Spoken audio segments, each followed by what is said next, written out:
There's only one other fancy term that you have always known, which we call acute kidney disease. So sometimes we are using acute kidney disease, sometimes acute kidney injury. Acute kidney disease just to mean all the definitions of AKI will say within 7 days. Then CKD says after 3 months. So what about the one who is sick for 2 months? So that one we say acute kidney disease. Easy. So meaning AKI nephrology is that easy, especially those who are undergraduates, just come and specialize in nephrology because it's one of those easy fields. Then, so how do we treat it? After we've diagnosed using the newest guidelines, which have not yet changed, really, in essence, first of all, we need to know why I put this is one of the guidelines that we published in the management of AKI in general, following infections. But it works in everywhere. If there is no AKI, we need to treat the infection, right? And if there are risk factors, like Dr. Ruth has just mentioned, this tea-colored urine, if there is anything, the child is dehydrated, then we should start being careful to know this one is at risk of kidney worsening. So this is not the one you will give gentamicin, even if it's the easy antibiotic everywhere, right? So they have come with tea-colored urine, you're not sure, probably save this one. Don't give the gentamicin. Maybe move to the next level instead of ampigenta to ceftriaxone for only that patient, right? Then if you've confirmed it, we have stages. Still mild, this enhance the monitoring, remove all the nephrotoxins. Some of them are the herbs that our patients are using. So these are the ones that you really have to be aggressive in campaigning, not to give additional herbs. Recently, we've just had the paper from Dr. Gesa. He has published it, by the way, for those residents who have studied with him.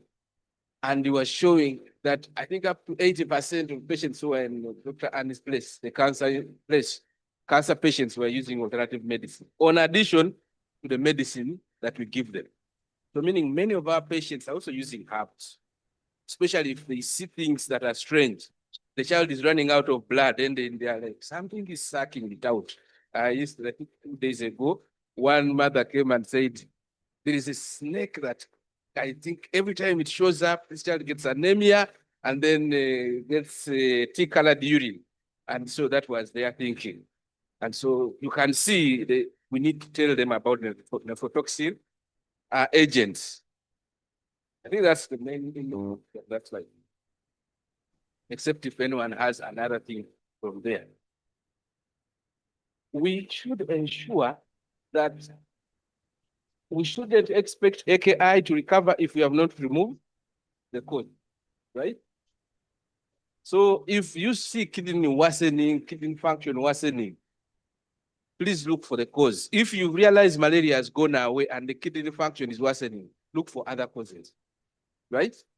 If more tea-colored urine and more, but malaria has gone away, think broadly. Sometimes it's glomerulonephritis, sometimes it's the sepsis, other things. So we have to remove the cause for us to expect the kidney to recover.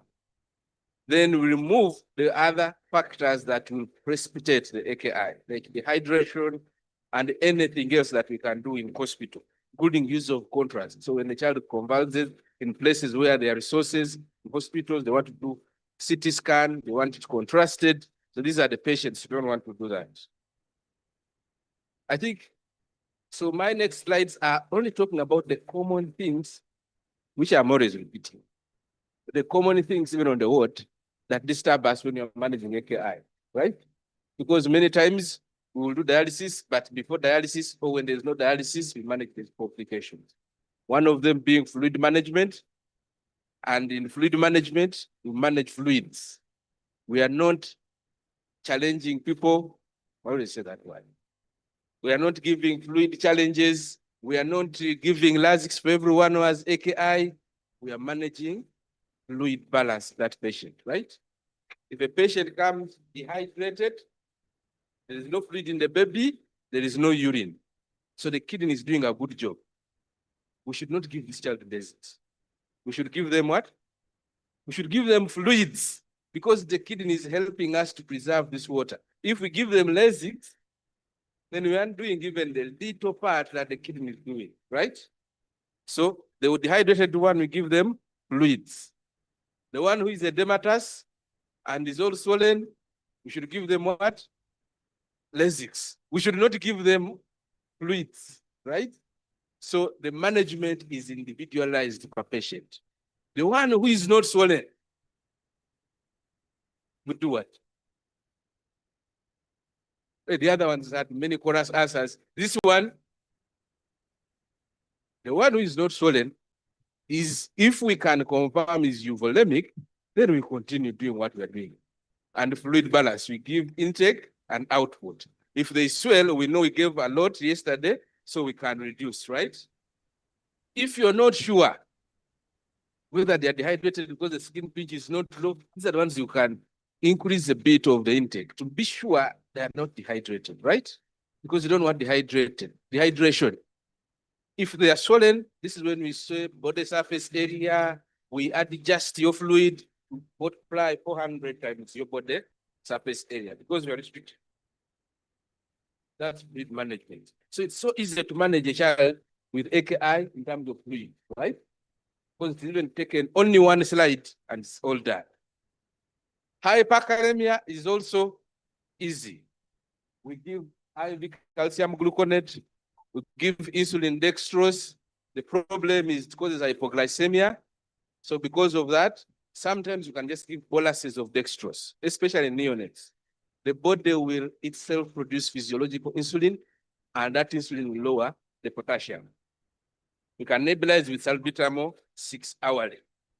And then if there's acidosis, you can give sodium bicarbonate. It will help to lower the potassium, but don't give it quickly because it can cause respiratory failure, so it may stop a person from breathing. Give it slowly and excellent. Then Lasix can also use it again when you're managing hyperkalemia. This is another slide I think which is important for us in pediatrics because our children feed on milk. But the milk, if you give them carboxylate powder, you can't pump it through the NG tube. It's a paste. So one way to do it is mix the carboxylate in the milk. I think the demonstration is very clear there. Stir for about 5 minutes, then the potassium, carboxylate will combine with potassium. It will all settle down. Then give this milk. This is now potassium-free milk. So you now start being a producer of potassium-free milk. So that milk has no potassium. So the breastfeeding babies, whether it's EBM, whether it's formula, and then it will just go through the. This slide, that word was black and white. But the title on that slide is, how do we know low potassium foods? Now, this is very important. Potassium foods that we know that are high common is banana and potatoes. But many times when the children are on the wards, they say, I don't want some foods. Or the mother is asking you, can you eat sugarcane? Can you eat some avocado? And you're like, but now I knew the potassium containing foods. What do I say? Yes or no? Sometimes you give phone calls. Sometimes you keep quiet. Say, I'm busy, I'll come back. But the quickest way, what I do, you go to Google, yeah? Put in Google, do you see there? I just typed in potassium content groundnut per 100 grams. And it says down here, this is how it shows. Groundnuts have 705 milligrams per 100 grams. Then you know ground is that and not that we should give. By the way, these tablets are not in managing hyperkalemia. Mothers give out of groundnuts, peanut, or D. Potassium doesn't come down. So one way to know, just go to Google, put in the food the child has told you. It disturbs a lot when the AKI persists. When it is resolving quickly, you have less problems. Because I think, yeah, you have less problems. But, and how do we know it's high? You compare with banana. The other side, I put potassium content banana per 100 grams. See what banana has. It has 358 milligrams per 100 grams. So you say, this one even exceeds banana. So you stop it. Then you see rice, potassium content, 100 grams of rice, 35 milligrams. Then you say that one is safe. So use rice as your benchmark and banana as your upper limit. Then decide. Many times this is how I do it for every patient, because sometimes people come and they're telling you, should I eat this? Should I eat the other? Others are telling you a local name you don't even know in English. You have to struggle to change it. So you just make a list for that patient. So you can always make your own list and adjust per patient, right? There is one other electrolyte, which I'm only mentioning, hyponatremia, because it causes death. This is going to be near it. Hyponatremia. This is because it causes death. I don't know whether you have experienced where a person comes as OPD, they give them sodium chloride and they die. 3%, especially because now many are failures. What I want to say is maybe the next slide. Please use the formula to solve hyponatremia. It's common in AKI, in severe malaria, and when you correct it badly, it causes more problems. You can use 3% saline. Since I'm now doing a summary, you can use 3% saline, but you need the fluid pump. In our setting, what now we do, the best, use a teaspoon of salt, that small spoon. Each spoon has 100 millimoles of sodium. When you mix it in 100 mils, then you have 1 millimole per mil. And now you titrate it over 24 hours so that you give, you don't exceed 10 millimoles in 24 hours. I got something there described. So if a 10-kilogram child, how much you would give. But now that we don't have time, we have indications for dialysis. Not every child needs dialysis. The good thing, this is a very common exam question. So meaning everyone who is in clinical years knows the indications for dialysis. And this can be hemodialysis or peritoneal dialysis. So you can use any format and improvise supplies we have them. Thank you very much. Thank you very much, Dr. Bate. Another applause. Now, Dr. Bate, somebody is already complimenting you for having managed the second patient. She said she told Dr. Mirembe she's happy that the patient recovered because she was worried the patient had very high creatinine levels and was worried that the patient would not survive. Thank you very much. You can take your seat. So the next presenter, I'm not going to invite questions in the interest of time. If you have a question, put it on the chat. I will invite Dr. Jane Nabakoza from the Malaria Control Program of Uganda to talk about the current malaria situation in Uganda and the malaria control strategy for Uganda. I know she's an expert in malaria, and she can even talk for only 10 minutes and tell you the entire malaria control strategy. Then you have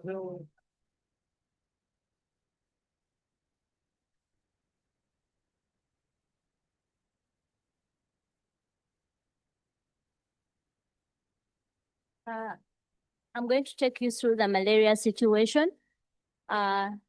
Uganda, as of the World Malaria Report of 2025, giving us the situation of 2024, was still the third global contributor to the burden of malaria, next to Nigeria and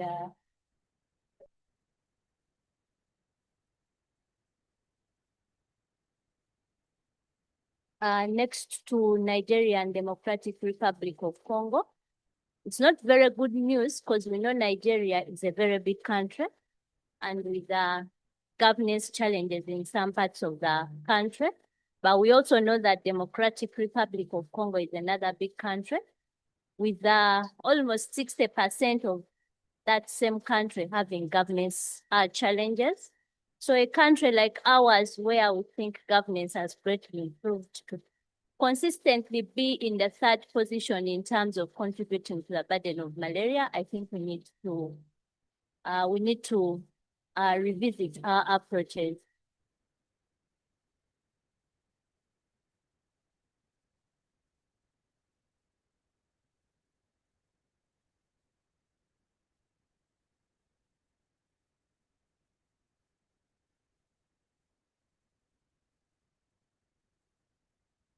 So we need to do a lot of work. And as a country, we've committed to the world and to our government that we are going to eliminate malaria come 2035, and the journey started. So what is our malaria situation?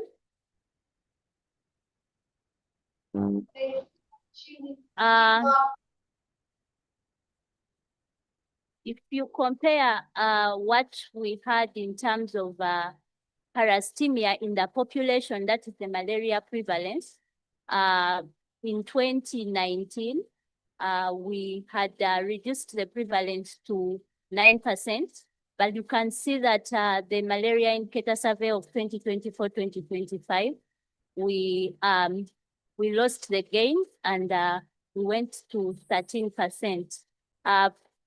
In the next slide, you're going to note that actually for prevalence, this is how we progressed. In 2009, we were at 45%.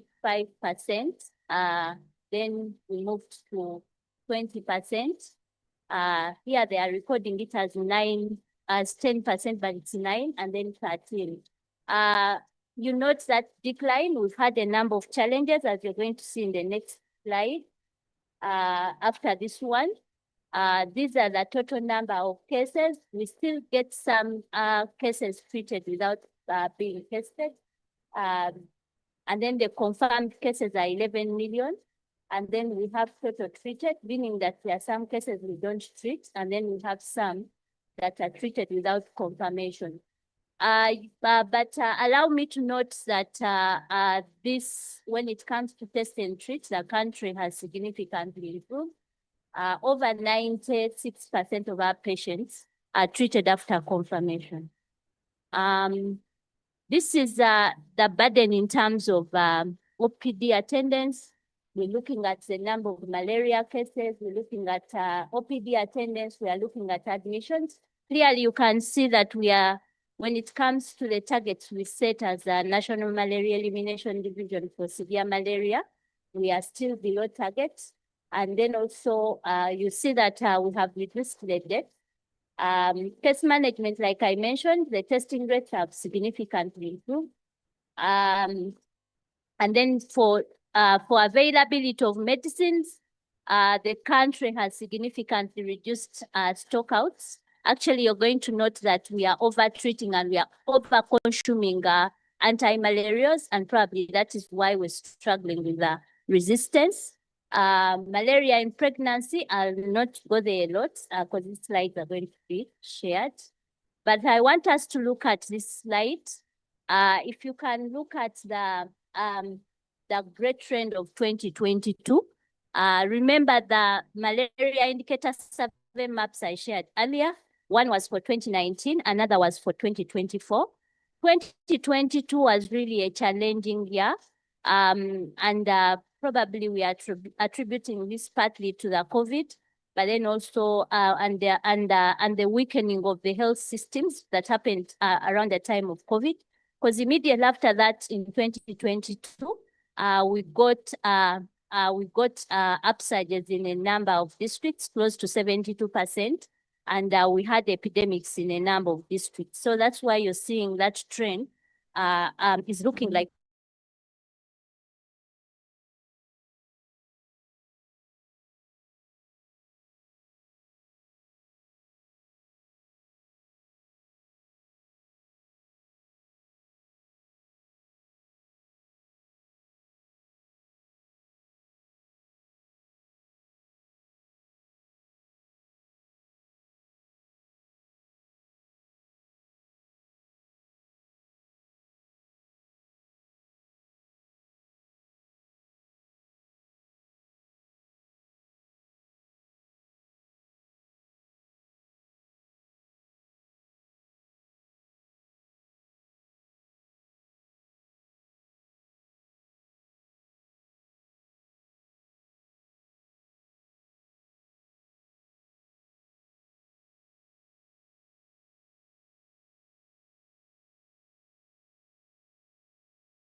So it's only places like Chigezi and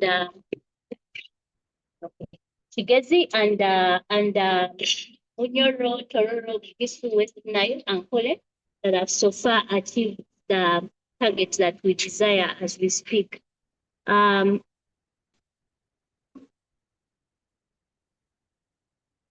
are regional variations, like you have seen, not only in terms of incidence, but also in terms of severe malaria cases.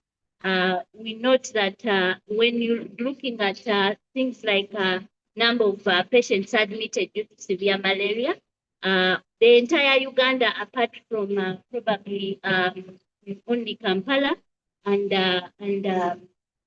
Chigezi, we are below the set target for in terms of the number of patients that are being admitted. We're still getting a number of people coming in with severe malaria. And those of you who accessed the annual health sector performance review, you should have noted that majority of the patients that are admitted are children under 5. And actually, I think 87% of the admissions are children under 5, and 56% of the patients that died due to severe malaria were children under 5. Really, that picture should change by next annual health sector performance review, because we now have the vaccine. But as Dr. Rita will present later, you'll notice that the uptake is not what we wanted it to be. So you'll notice that while dose 1 was taken well, many children did come back for second and third dose. So malaria is responsible for most of the OPD visits, but as you can see, even the visits are reducing because this data from 2025 to 2026. You note that OPD attendance has also significantly reduced. So is the test positivity rate, and also, but admissions are still giving us a challenge. You also notice that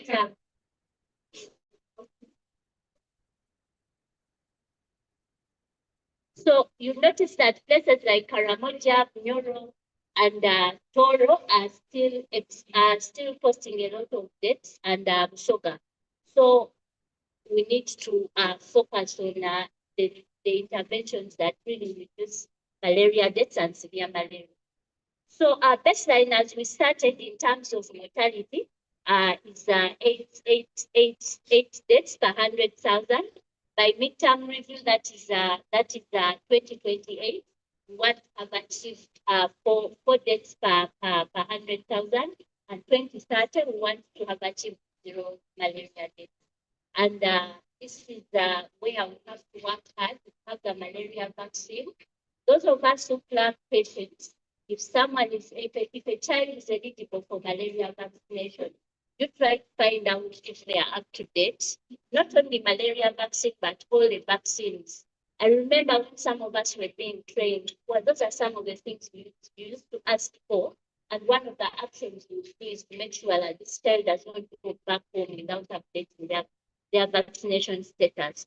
But lately you go to a facility and you find many children around the facility, they are not up to date with their vaccination, and they've seen a health worker for any other service, and the provider has not bothered to send them for vaccination, and yet they've been in contact with the health worker.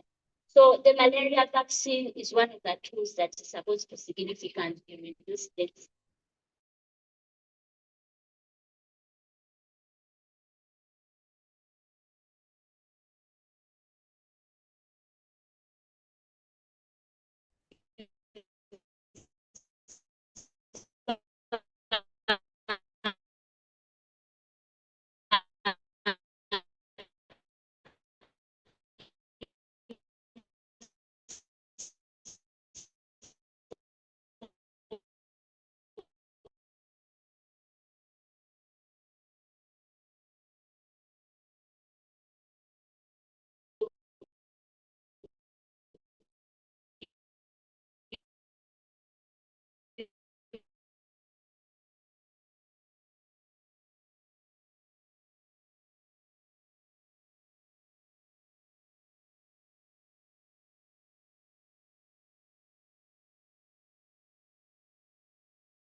2024, we registered 12 million cases.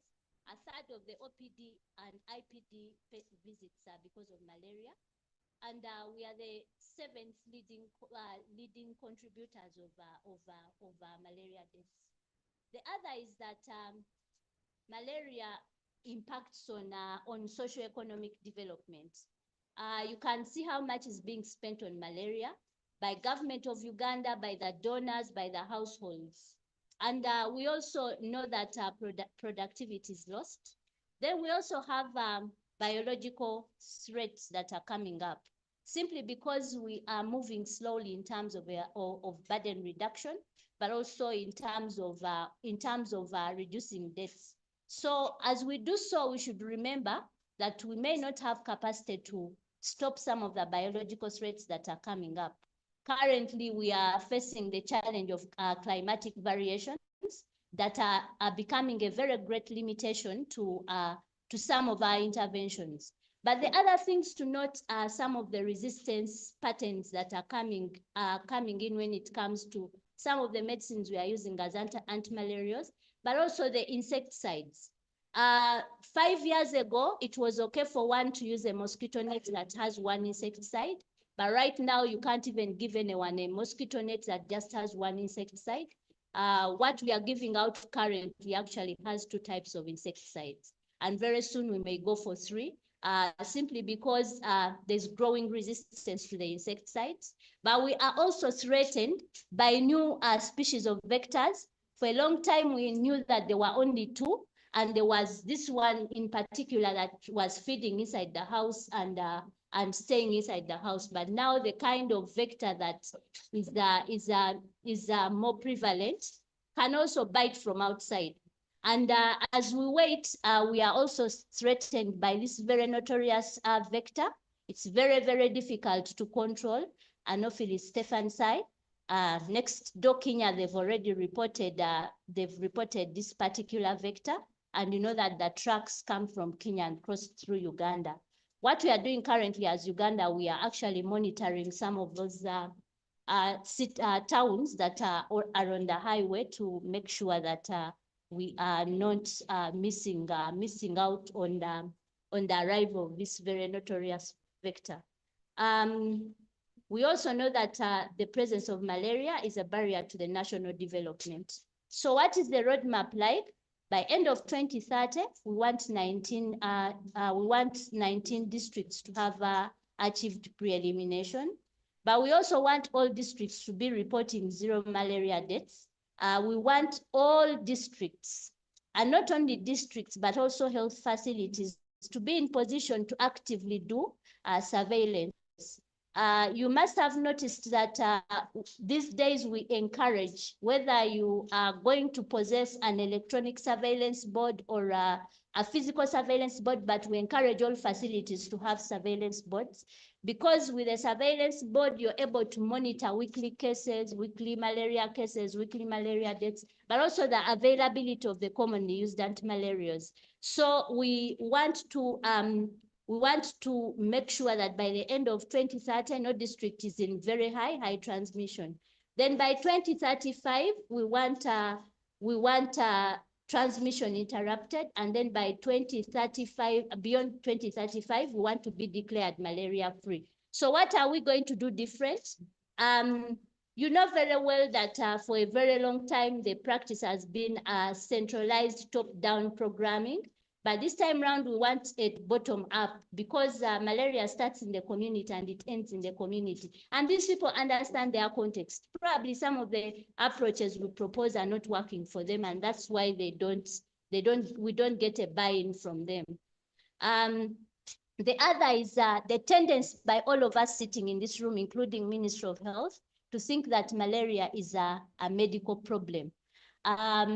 Malaria, yes, could be a medical problem, but there's also a component of society and community, because you'll ask yourself one main question. Why is it that someone is given a mosquito net and they prefer to take the mosquito net for maybe to make a wedding gown, fishing? They have their reasons. Why should you spray a house? Spraying is a very, very expensive intervention. But why should you spray a house and someone, before you even go to the next household, they are already painting the house? Why should you come to spray a house and someone runs away? These are things we need to understand probably. That's why our interventions are not working. Passive surveillance, we need to go active surveillance. We tend to depend a lot on one intervention. We want combined interventions that are well tailored. What is working in Karamoja may not work in West Nile. We need to understand context. We need to tailor interventions, and they need to happen in a package. And then we need to do integrated delivery of services. We need to shift away from donor dependence to using domestic resources, because we've realized that this is not sustainable. We are even lucky that our malaria situation probably did not go back to what it was in 2022 after the donor cuts that happened last year. So as we started the journey, we came up with a national malaria strategic, national malaria elimination plan of 2026-2030. Basically, our vision is a malaria-free Uganda, so that we can facilitate socio-economic growth and national development. We want to achieve zero malaria deaths, and we want to reduce 75% of the cases we had in 2024 and transition 19 districts to pre-elimination. The mission is to make sure that there is universal access to equitable, high-quality, affordable malaria interventions. When it comes to treatment, prevention, and everything, we don't want to leave anyone behind. Basically, this is our framework as we operate for 2026-2030. You can see end term, that is 2030. We want zero malaria deaths. We want incidents to have dropped to less than 100 per thousand. This is not a simple journey. As you had Professor Idro mention that we are currently fighting anti-malaria resistance. So we have about 4 strategic objectives. Number 1 is about cure and prevention of spread of malaria. And in here, we mainly have diagnosis of malaria, case management, and vaccines. The next one is preventing malaria. This is where we have indoor residual spraying. This is where we have insecticide-treated nets. This is where we have larval source management, but also environmental modification. And there are some new interventions coming up right now. Soon you'll hear about spatial emanators. This is a board that has an insecticide. In this room, like a room big like this, you may need like 4, and it is working very, very well. There's a group working on ivermectin as a vector control tool. The number of things that are being worked on, and if they're appropriate for our country, we shall adapt them. Number 3 is strengthening surveillance, monitoring, evaluation, and operational research. We already have a research agenda. The students in this room, don't hesitate to come through and pick some of these topics, because in the era of reducing funding, we've been advised to work with the academia for students to come up with pick some of these topics. It's easier to fund students than when the funds go through Ministry of Health. Then, of course, programming, governance, and leadership at all levels, including at the household level, has to be strengthened, and there's going to be a lot of multi-sectoral collaboration because all sectors impact on malaria. And so these are the different strategies and the different objectives and the different strategies. Today, I'll focus a lot on strategic objective 1 on case management and chemo prevention. Here, we want to reach everyone with quality diagnostics on time. We want to reach everyone with quality anti-malarials and on time. We want to consistently detect and manage anti-malarial resistance. And we want to protect the high-risk populations like our children with malaria, chemo prevention, and vaccine. I'm not going to go through the others because I want to focus a lot on case management later. So these are the different interventions and how we apply them in the different settings of high, moderate, and low transmission. And I will quickly go to the case management updates. I have about 3 slides and I'm about to finish. Anti-malarial resistance, like Professor mentioned, it's a challenge we are currently having. And these are drivers of resistance. As we sit in this room, as I present this section of key drivers, I request that you reflect on your practices and ask yourself the big question: how am I contributing to the anti-malarial resistance? How am I driving resistance? One of them is treatment-related drivers. There's selective anti-malarial drug pressure. We, as a country, we introduced artemisinin-based combination therapies in 2006. Those of you who follow the guidelines, you will note with concern that the first line since then has been artemether-lumefantrine, and the alternative, which is artesunate-amodiaquine, has never been available in the public facilities. It could be available in the private facilities, but also in the private facilities, we have a number of them, but you know that there people prefer certain medicines. So that means from 2006, we've mounted pressure on artemether-lumefantrine. And maybe the partial artemisinin resistance we are documenting right now is arising from that. But we also have health system factors like the inadequate enforcement of drug and treatment regulatory guidelines.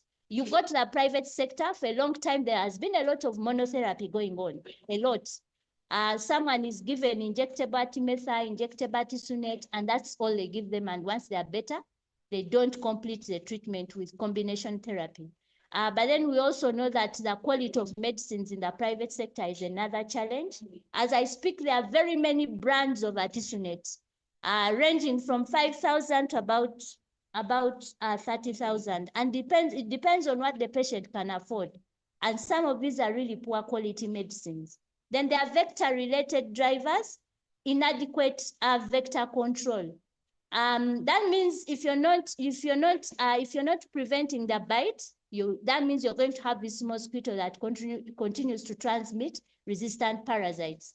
Then we have parasite-related drivers, the inadequate parasite control. Just look at what happened. In 2019, we had reduced parastemia to almost 9.1, and now here we are going back to 13. So we want to start a practice of when we achieve reduction, we sustain it. We don't lose the gains. And then patient population factors, poor health practices, suboptimal dosing, sharing medicines, using anti-malarials with other herbal medicine, and name it. So it's against this background that we came up with strategies of managing resistance. One of them is surveillance and monitoring through therapeutic efficacy studies, through genomic surveillance, and then optimizing diagnostics and treatment. We want to diversify treatment. We want to go away from using one single molecule for treating malaria. Then we want to strengthen governance so that there's good regulation. And then we want to continuously do research. And then we want to limit the spread of resistance, as we are going to see in one of the slides. So what have we done in terms of optimization of diagnostics and treatment? As I speak, we have updated guidelines.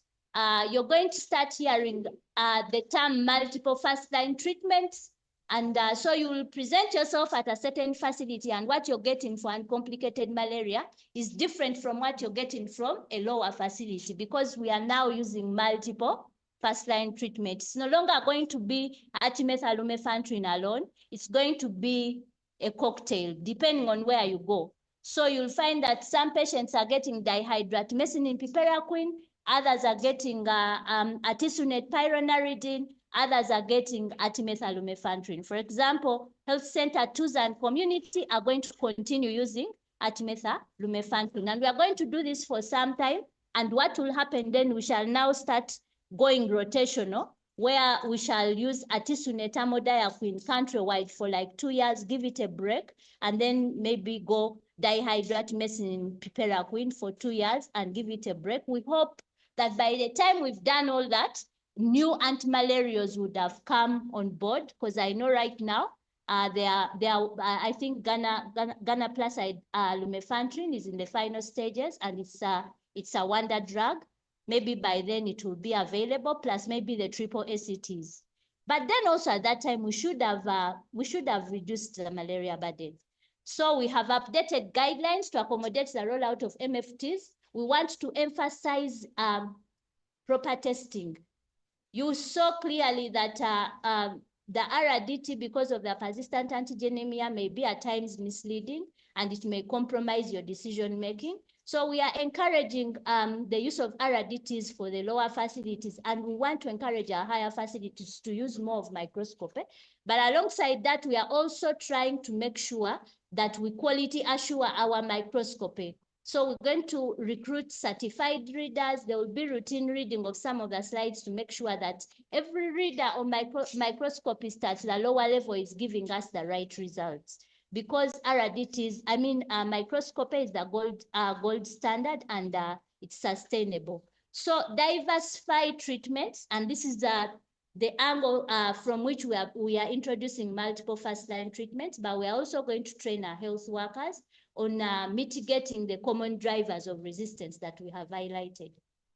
So some of now that was one of the key changes or key updates from the malaria case management of antimalarial resistance. And key take-home message there is that for uncomplicated malaria, it's no longer one alternative treatment as the first-line treatment, but we're now going to be using multiple first-line treatments. It's not that in Mulago, you're going to find all these medicines available. For example, Mulago, I know that from a health center 4 upwards, we are going to be doing artesunate pyronaridine as our first line. Then health center 3 will be using dihydroartemisinin, piperaquine. Then the lower health center 2 and community will be using artemether-lumefantrine. So this takes us to the next one, the 24-hour initiative, as a way of making sure that there's timely access to treatment and care. And complicated malaria, we're saying once anyone experiences symptoms, they should be able to come seek care within 24 hours. But also when they are diagnosed, that same day they should be started on treatment. And that is why you notice that from now on, we encourage all providers to give the first dose of any malaria treatment at the facility. It should be directly observed. And then for severe malaria, we are encouraging that anytime a severe malaria patient presents themselves, even if it's at community care, should start. And here is where you're going to see us encouraging people to actually use rectal artesunate for where you cannot get a line. Because literature indicates that actually the use of rectal artesunate during those 2 hours saves a lot of lives.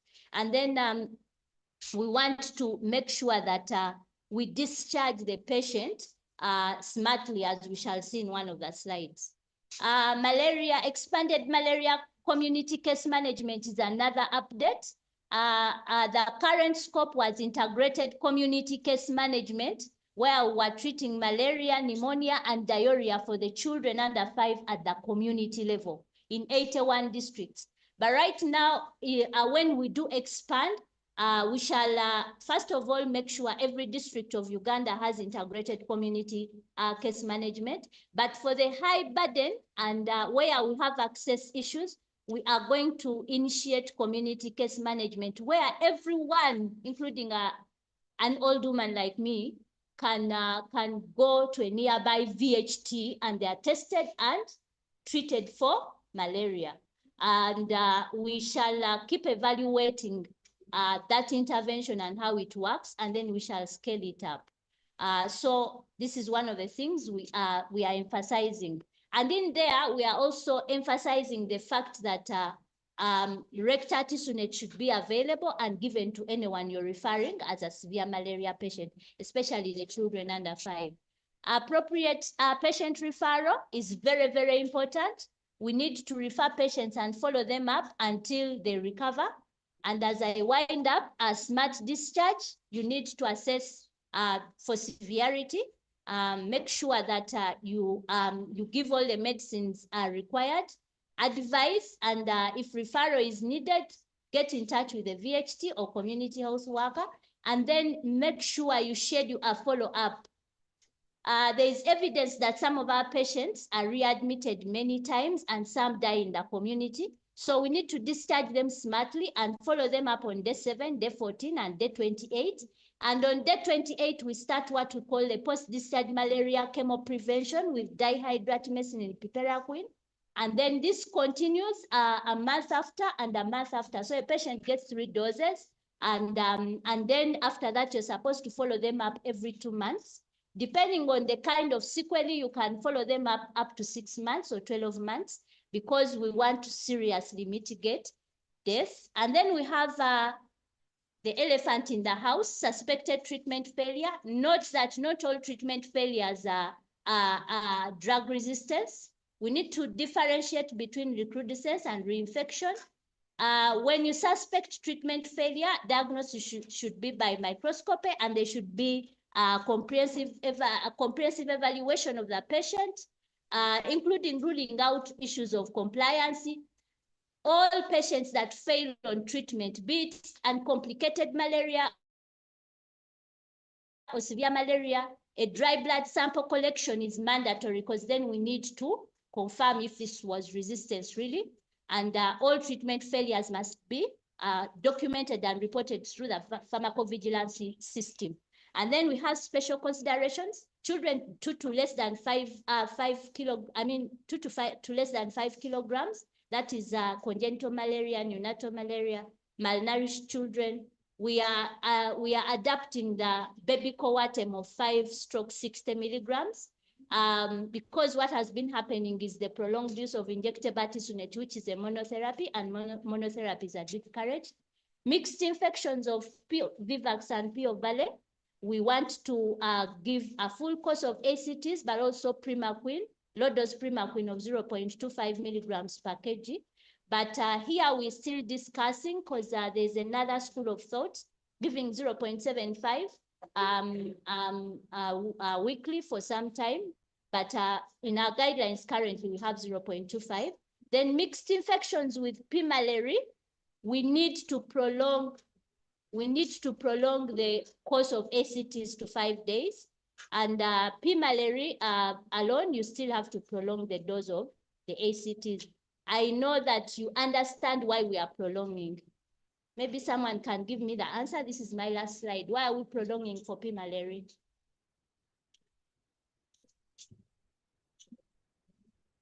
Thank you so much. Thank you very much, Jane. I know it was very difficult to summarize the malaria control strategy in Let's look at a little bit forward. getting tired.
over the years, as different groups in Malawi, in Kenya, as we conducted studies of severe malaria, that many children who were discharged following severe malaria anemia, who had been transfused, either came back, actually about 10% of them, 10 to 20%, depending on the different countries, or died.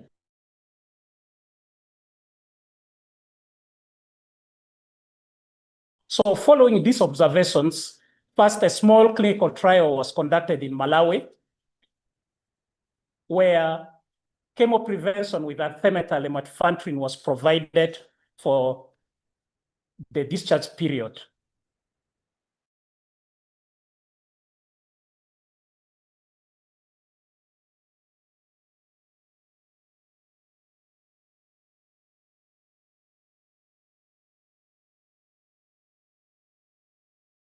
Rightly so, the malaria policy and advisory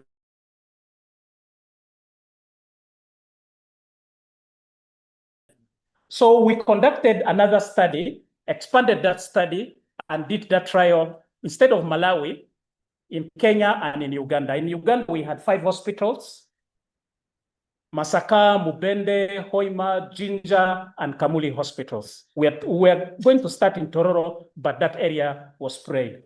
Similarly, in Kenya, there were 4 hospitals. It was a huge study of over 1,000 children. And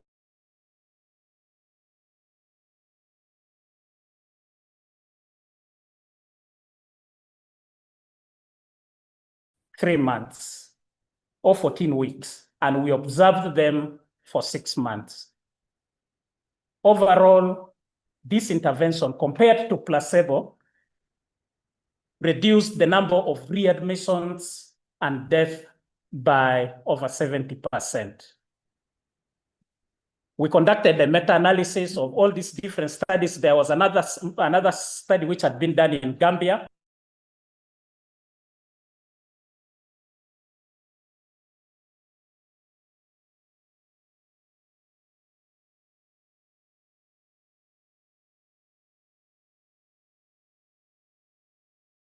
Overall reduction in readmissions and death was 78%. So this was presented to WHO, and in 2022, post-discharge malaria chemoprevention became a standard of care as a recommendation by WHO. And countries were recommended to start this. And so it was adopted by the Ministry of Health, the Malaria Elimination Division. Now it is no longer Malaria Control Division, it's Elimination, yes, division, to us, all of us clinicians. And Uganda expanded it further, and to what Dr. Nabokos has just shared as the smart discharge. In Uganda, it was renamed smart discharge, and expanded the items. So you are discharging the mother and the child with a bed net, that you are giving them appropriate information about severity of disease. You give them, instead of discharging them on artemether lumefantrine, instead you give them dihydroartemisinin, piperacin. They complete the course, and then monthly after that for 3 months, you give them post-discharge chemoprevention. What are we exactly doing? The idea is that if a child came with severe anemia, when they go back, there's a likelihood that they may get reinfected. And during that period, remember, this child came with HB of about 3 point something, you transfuse, you just raise to about 5. So when they get another episode of malaria, this HB will crash down to 2, and the likelihood, the risk of death is very high, and readmissions. So during the next 3 months, we know hemoglobin recovery, full recovery, takes about 120 days, which is the time period which this intervention is covering. And with that, you give them also the follow-up days, and the children come back. Currently, from our studies, the malaria-specific readmissions and death reduced, but other things like respiratory tract infections and diarrheal diseases did not necessarily improve. So currently, we have just finished another trial where, in addition to that, we have decided to add azithromycin to see whether we can reduce these additional things. And this was conducted in Ginger and Kitgum, and then in hospitals in Kenya and in hospitals in Malawi. And we also are engaging ministries of health in the different East, Central, and Southern African countries and how to expand these programs. So that's the post-discharge malaria chemo prevention. And with that note, I would like to now invite the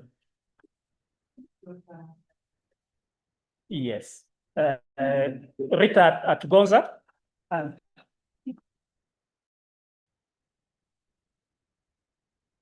By then, this was my student.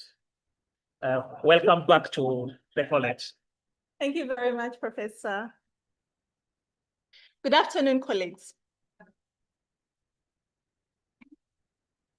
I apologize for the mess here. There has been a blow up of the light.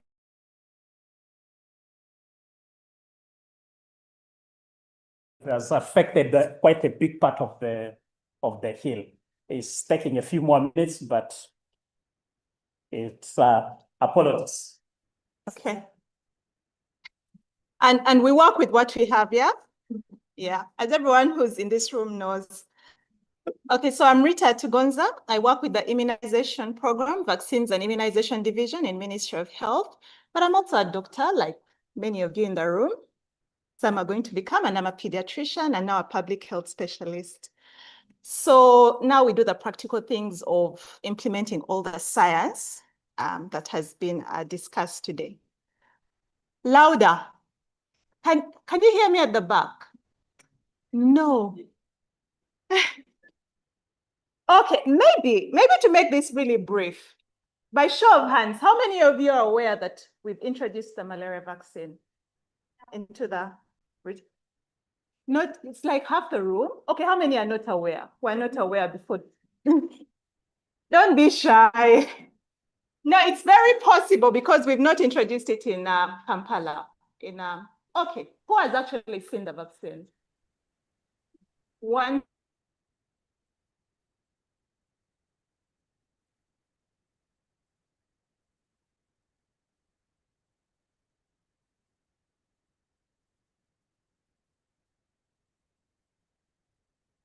Vaccine in the room. So all questions related to efficacy, effectiveness, we're going to, yeah. So that makes my work really easy. Okay, this thing is not moving, and should I get?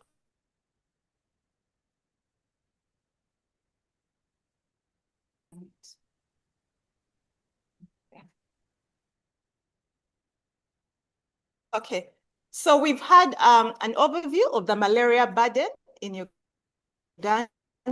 I'm just going to talk briefly about the two vaccines that are currently available and the one that Uganda implemented.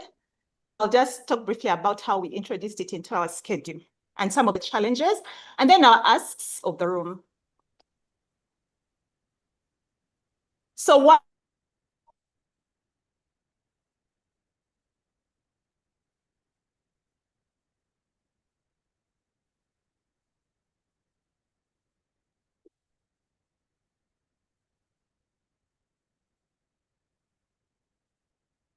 Yeah, this has been in development for a really long time. And it was only in 2021 that WHO finally pre-qualified the first vaccine that could be used for children under 5. Why add it? Dr. Jen has described all the different interventions that we had put in place. But despite this, we still have persistent high transmission. And of course, the burden is still greatest for which age group? Under 5s, as usual. So this has been added as another tool in the fight against malaria, to eliminate malaria. We know that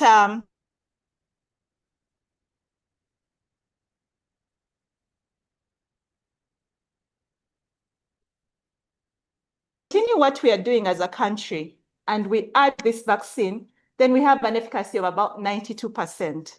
So it's a concerted effort. One is not better than the other. These are really all just additive. So the two vaccines, we have the first one that was developed, the RTS-S01.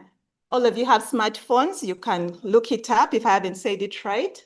And the second vaccine is manufactured by SII, the R.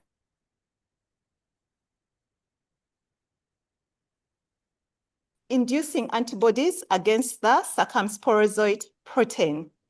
Are we all familiar with the life cycle? Yeah. Okay, so you know where it's happening, where that blockage is at the sporozoite level.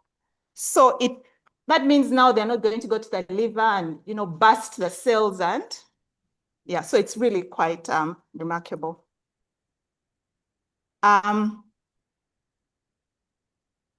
It's efficacious. It works to prevent severe cases of malaria.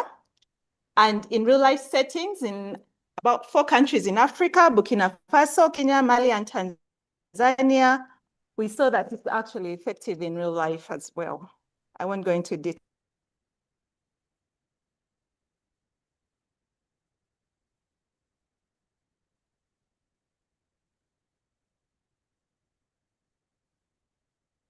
Actually prevent 30 to 44% of cases of malaria in children under 5. The ideal would be 100%, but we're not there. And I'll tell you that there are other vaccines. The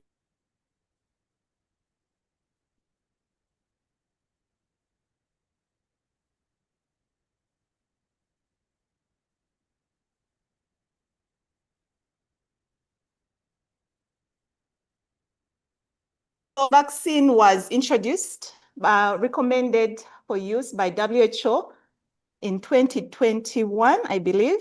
Uganda started the process of preparing to introduce it. In 2022, we started the process of putting together our documents we needed as a country, looking at the budget, how many vaccines we'd need, where in the country we would take this vaccine, because I don't know if you're aware, its effect is most significant in areas of moderate and high transmission, which is why in places like Kampala with very low transmission, we don't have the vaccine. Before we had been given a go-ahead by the government of Uganda, funders who include Gavi and in April of 2025. So it's a relatively new introduction to our immunization schedule. We are the 19th country to introduce this vaccine. However, we are the largest rollout based on the population, about 2/3 of the country.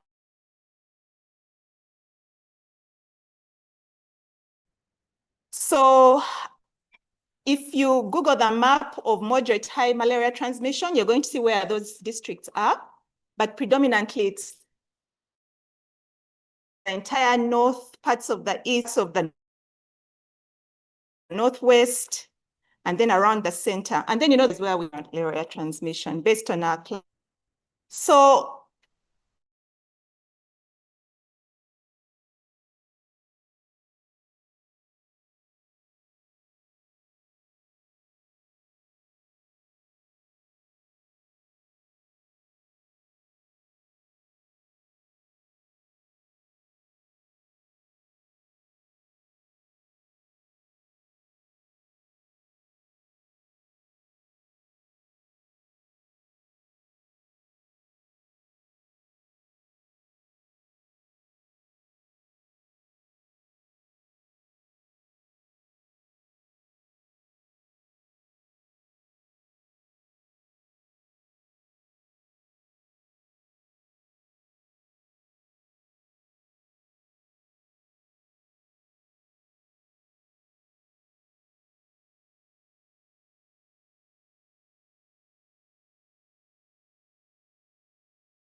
Thank you.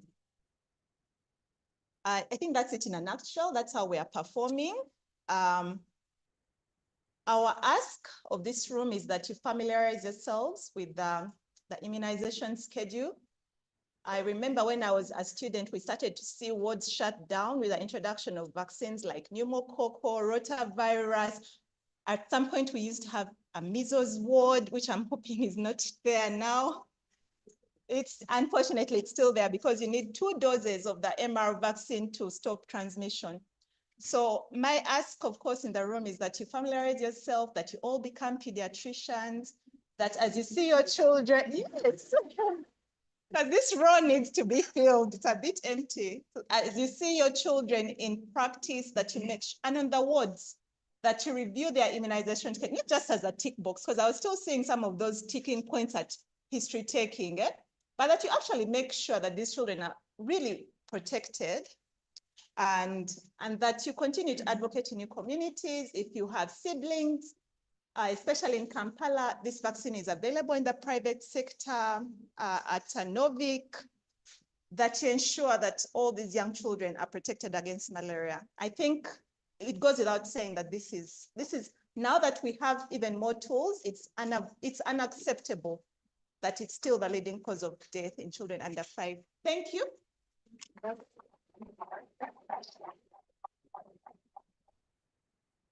you, for that presentation, giving us updates about the malaria vaccine. We shall now call upon Dr. Mohanish, who is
I should move the slides to there, right?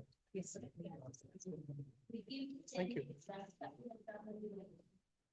So rectal attachment is 10 milligrams per kilogram body weight. All right. So apparently no power, low on energy. I mean, we might be able to treat malaria, but I don't think we're going to be able to treat dehydration in this room by the end of the day. Right? Quick check. Am I audible at the back? Yeah, good. Shouldn't be a problem because my wife always says, oh, there we go.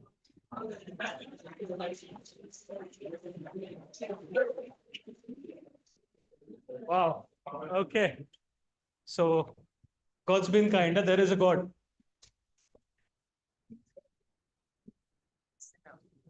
Okay, so this mic is working right now. I'm pretty confused on what's really working and what's not. Okay. But anyway, I mean, me being audible shouldn't be a problem because let me finish my joke. I had cued it before. My wife always says I talk louder than necessary, and I should be quieter, but I think it helps me in such situations. Quick introduction, I'm Dr. Mohanish. I come from India, very mystical land, much like yours. I am an MD in pharmacology and therapeutics. I've done my MBBS and MD from there. And I've done my postgraduate diploma in clinical research after, which I worked for a company called Pfizer, and we moved to Serum Institute recently, right? A very quick take on our vaccine. I think we're getting the screen sorted, but it was a challenge. I was trying to think to myself as to, do I really need slides to talk about this? Right? Let's go as quickly as possible. So let's talk about challenges first. What are we currently doing? Long-lasting insecticidal nets. What is the problem? Rising resistance. What is the problem? We are moving from a vector elimination model to a vector tolerance model.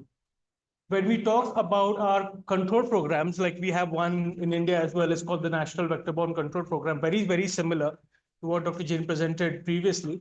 We're looking at LLIs as our primary source of prevention, right? Then comes secondaries, which is our chemotherapy with sodium artesunate, things like that, Qinghao in olden day China.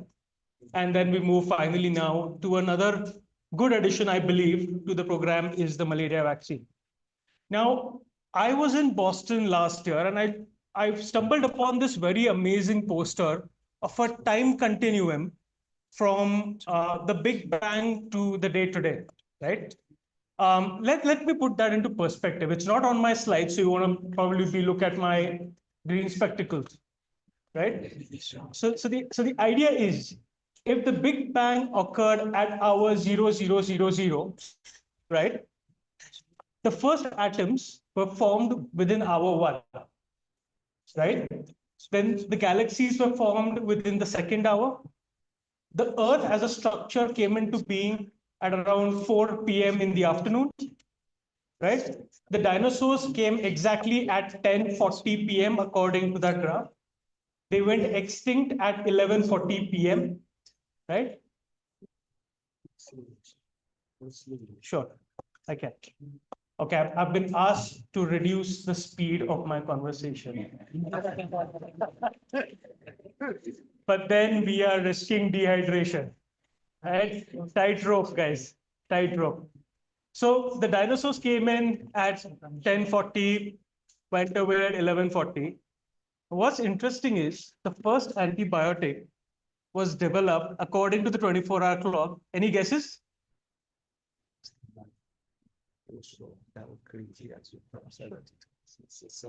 Yeah, but anybody for the answer? When was the first antibiotic developed in a 24-hour cycle from the Big Bang? Any guesses? Sure. Extra t-shirt. Any guesses in it? Did you understand the kind of frame I'm trying to refer to? Okay, I'll give you the answer. The first antibiotic in penicillin was discovered 0.8 seconds ago, right? In a 24-hour clock. And it was mass manufactured during the Second World War in a 24-hour period from the Big Bang is 0.2 seconds ago, right? And when did the first microbe be present on the planet? First microorganism to be present on the planet was around 2 hours since the Big Bang. So if you think that we're ever going to outsmart them by antibiotics, that is not the answer. The answer has to be something which is more of gravity and significance. And that's where newer problems, we have newer solutions. Largely being, I'm going to skip my slides because I've pretty much discussed most of them. Sorry. Do I move it from here? Yeah. So as I said, problems are plentiful, but then we have come out with a solution. First conceptualized in 2012, finally got WHO pre-qualification in 2023. So we're very happy that all of this hard work and journey has come to fruition in the recent past. Now, why did it take so long? Because as everybody understands here, that the life cycle of the malaria parasite is extremely complex and requires a lot of understanding of basic sciences when you're trying to manufacture a vaccine. Now, this vaccine is based on the hepatitis B antigen, the HBsAg, also called the Australia antigen, as the primary vector on which the circumsporoside protein has been placed on. That makes it a VLP, a virus-like particle vaccine. It's a recombinant vaccine. It's something that we already use in the hepatitis B, and hence the reactogenicity, the immunogenicity are extremely good with a relatively fair and safe profile of safety, right? Moving ahead, this is something I discussed. It has NANP inserts. Not really important from a physician standpoint, but it's important that we've been able to place a vector on the arm of a hepatitis antigen, which has two meanings. One, that it improves the immunogenicity, and second, from a public health standpoint, it improves the shelf life of the vaccine. So that's the duality of this particular vaccine. Talking about the various trials, I'm only going to focus on two. The primary ones being the WAC 076 and the WAC 078.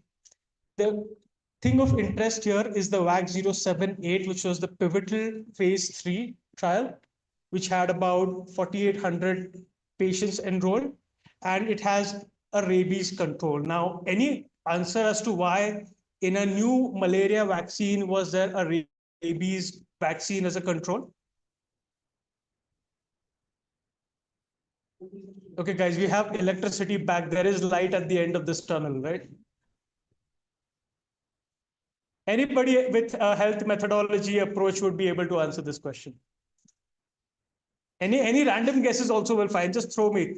We had excess amount of rabies vaccine. Good enough answer. Anything would do. Anybody? Man, tough crowd, huh? Sorry? It looks similar. That's a good thing. But even the control looked similar. It's a good guess. But the real answer is that the International Conference on Harmonization, the ICH, and the Declaration of Helsinki says that if you want to test a new vaccine, you should always use another justified vaccine so the population gets benefit from at least the one which is active rather than giving a dummy vaccine, right?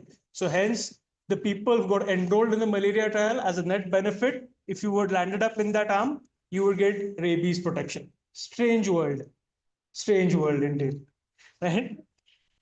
Okay, quick thing on vaccine efficacy. It was the first vaccine to breach the 80% efficacy mark set by the WHO. I think that is something which is amazing. Of course, the high dose adjuvant in the 137 patients that we tested out has this benchmark, but the low dose has a 71% benchmark. We are looking at cumulative efficacy as the primary parameter. The reason we look at cumulative efficacy is it gives you an overall picture of the patient's journey from since the first vaccine dose till the last or the fourth vaccine dose, and how much of a cumulative impact the vaccine has at the end of the fourth dose. What I'm trying to emphasize here is, I think, ma'am, you mentioned about the dropout rates and the compliance rates with vaccines, right? I think we're just talking to somebody today about a beautiful paper that has been published that talks about a few things that we need to do to ensure good vaccine compliance. Because to have these kind of results, we need those pillars in place. One is access, right? Access to the medicine, which we are ensuring we're trying to manufacture, have a capacity of about 200 million doses every year. So we won't have shortages, right? Then we are looking at trust, which is T, the next barrier. We have to have trust in the product that I'm trying to build with you guys. I hope you're listening, so you trust me later when I come back, right? Then we have affordability, of course. There's a money and affordability component. It can be funded via the international organizations, local funding, governments, or compassionate use program nations, whatever. And then it being integrated into the expanded immunization programs, which we've tried to do here with dosing 1, 2, 3 being 1 month apart, and then the booster being a year from the last dose, right? So if you look at the booster data that we have a cumulative efficacy at 66%, but this goes from 36 months kind of up to 42 months. So you have a 3.5 year period of protection with this vaccine, right? I'm not going to be talking a lot because this is the study I kind of covered, but this is a publication. If you guys need details. Okay. Oh, apparently I have to be ambidextrous now to present. I have to change slides with both hands. But right, if anybody needs answers on any publications that you may need, you may reach out to me. I'll be happy to share my contacts on this particular vaccine. More than happy to share our own publications data from the Lancet in case you don't have access to it. We're more than happy to do so, right? We are looking at the indication, again, as we said, from 5 months to 36 months, purely for falciparum, because that being the most dangerous out there, cerebral malaria, and sort of talked about, so many complications that falciparum would have. And hence we're looking at that particular, thing to target as a therapy. But as we move on, we'll be targeting the other species and the other genotypes, as well as extend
insurance firms.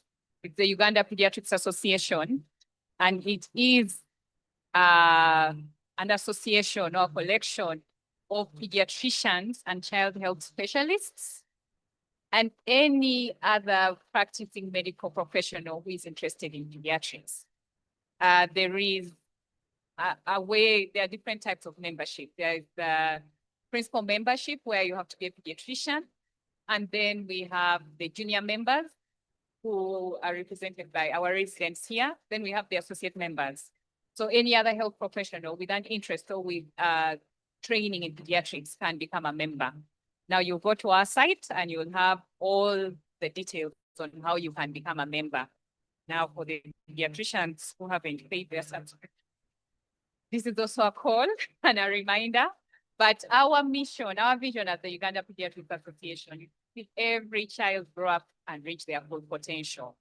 And that's why we stand here and talk about these things that hinder children from reaching their full potential. Our mission is to improve the health and the welfare of all children in Uganda. Now, we do this through a lot of things, and one of them is this capacity building and training. Now, back to what the role of the UPA is. We have covered a lot of the roles here. One of them is generating data, generating evidence, and disseminating this evidence like we've done today, but also using this evidence for decision-making to inform policy.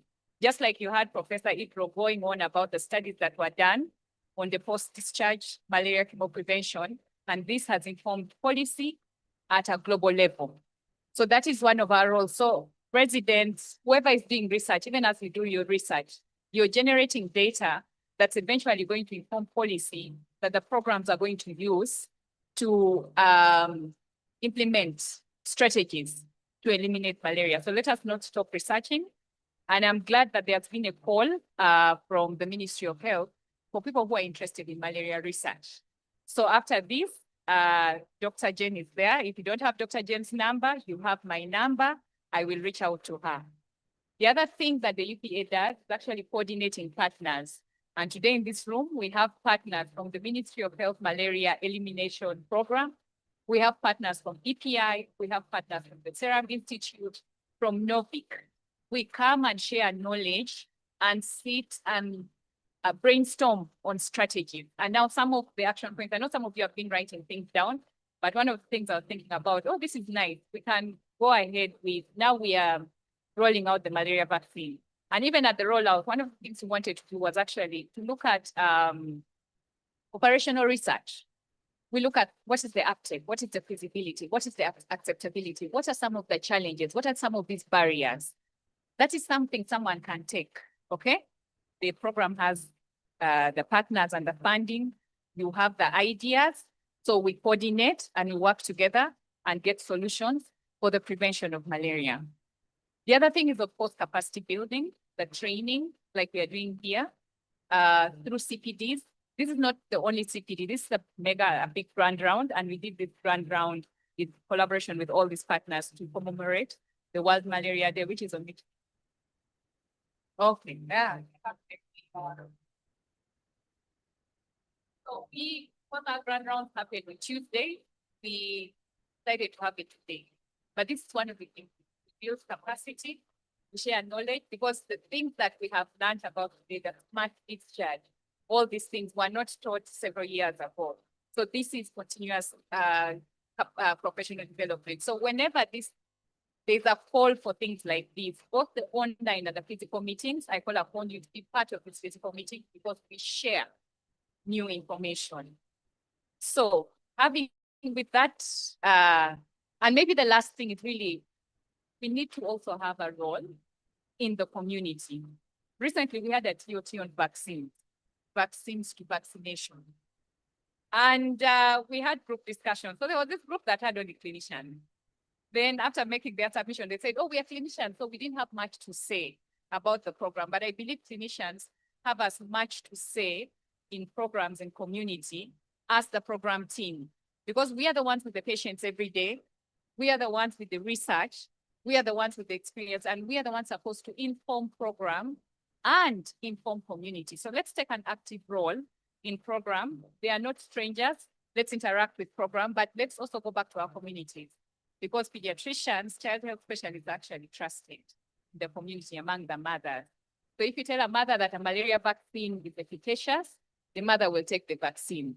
If you doubt along with the mother will not take the vaccine. So let us take our role in the community seriously and disseminate whatever we've learned here and whatever the program is implementing.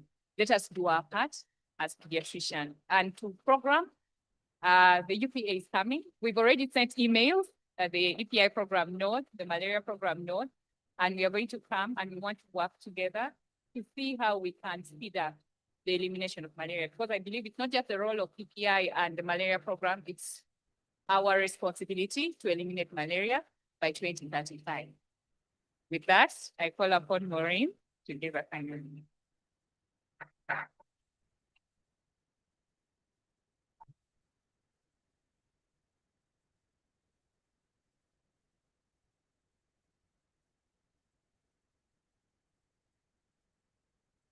Good afternoon to you all. I'm Dr. Maureen Amtuhaire. I lead on child health interventions within the Ministry of Health. But today I'm representing Dr. Catherine Maiteki, the program manager, Malaria. And I just want to take this opportunity to ask in the room if there's anyone that has not suffered malaria. That was the first question, and I believe a number of us have, or we have actually shared in this particular experience. I did suffer malaria while I was a young child, and the story my father tells me, I bit his finger when I got a convulsion. So if I hadn't survived that particular episode, I wouldn't be here today. So for me, the fight against malaria is a personal journey. And I pray that even for us in this particular room, we're able to plug in and see what is it that we can do as an individual to create the change that we see or that we want to see tomorrow. As the Ministry of Health, we've committed and made progress, as Dr. Jane has mentioned in her presentation, and I will not go through the statistics of where we are, but we've noted that our gains are a bit fragile. We have reduction, and before we know it, we have short again.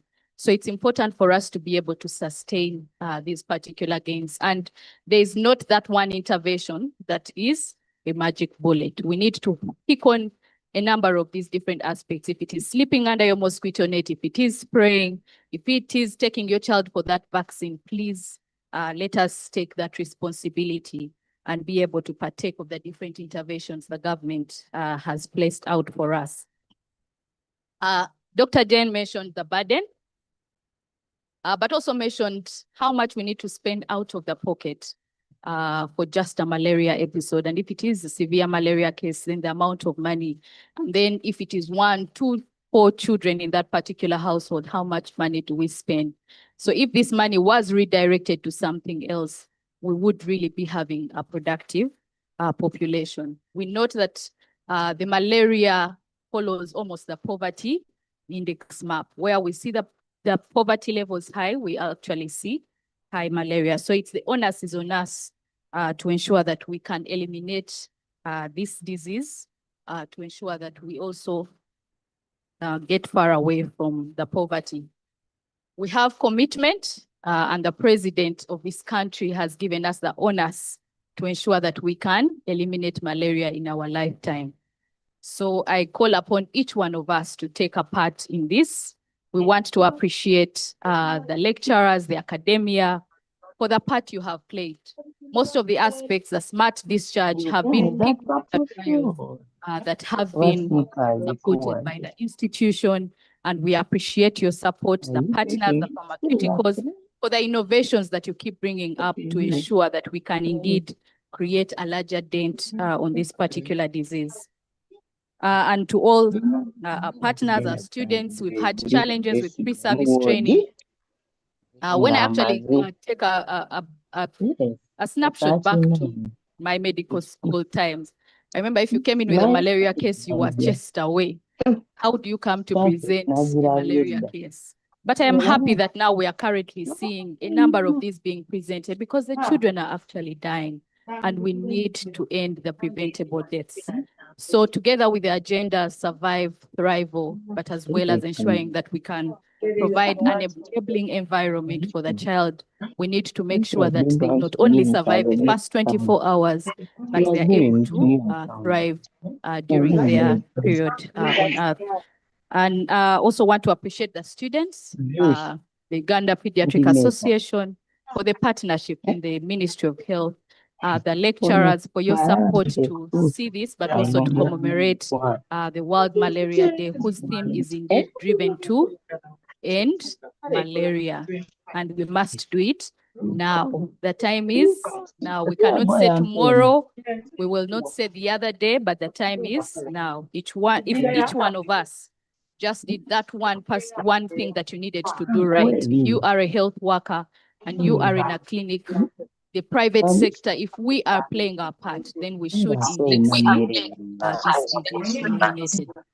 With those few words, let me take this opportunity to thank each one of us, the organizers of the Ground Round, and the partnership that we have with the different institutions for making this possible and ensuring that we can have this time here. Thank you very much and have yourselves a blessed evening. Yeah. Thank you, bye.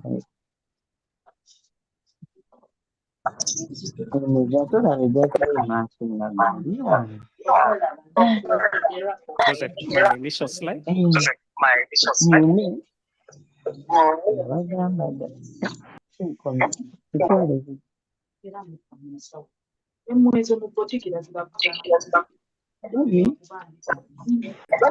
Good evening again, everyone.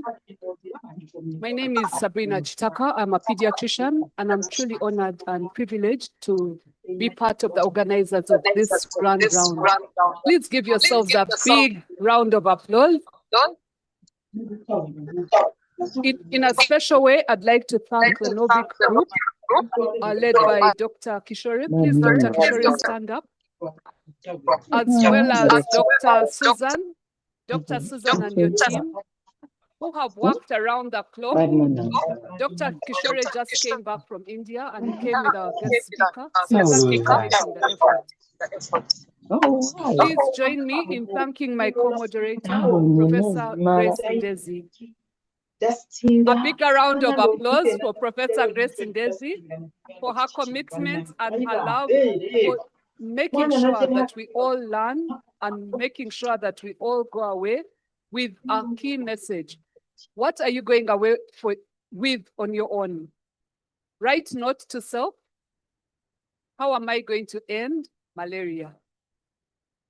You can say it to yourself. Answer the question. All right. I think at this point, we are all waiting for our lunch. I don't know if it's dinner or lunch, but the Novik group served us a snack for lunch and we'll go in an organized way. But before we do that, we'd like to have a big photograph for memory so that we can post it to our social. I'd also like to thank our deputy principal for being here all this time and for bringing back the power. Thank you for working around the clock to make sure. To our presenters, please give a big round of applause to the presenters. And to our dear guests from the Ministry of Health, thank you for always being with us. And to WHO, we saw Dr. Andrew Bakainaga in the room. I think he left, but Dr. Bodo is still in the room. Dr. Bodo, you could still stand up. All right, if you can, please put on your T-shirts or your hats so that we take this big giant photo in commemoration of the World Malaria Day. So the guests will stand in the front and then the rest of us stand outside, and then we shall go and get our food in order of first come, first serve. For those of you online, please drink your own coffee, drink water, drink. Take the photo first. Stand up. Where are you up? Let's take the photo first. Where's the camera? Just use yours.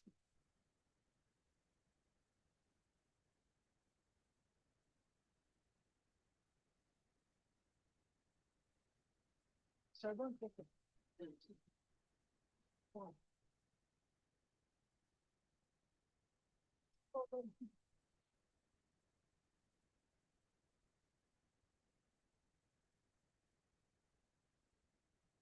Let's stand up and do this one quickly so that we can exit. Yeah?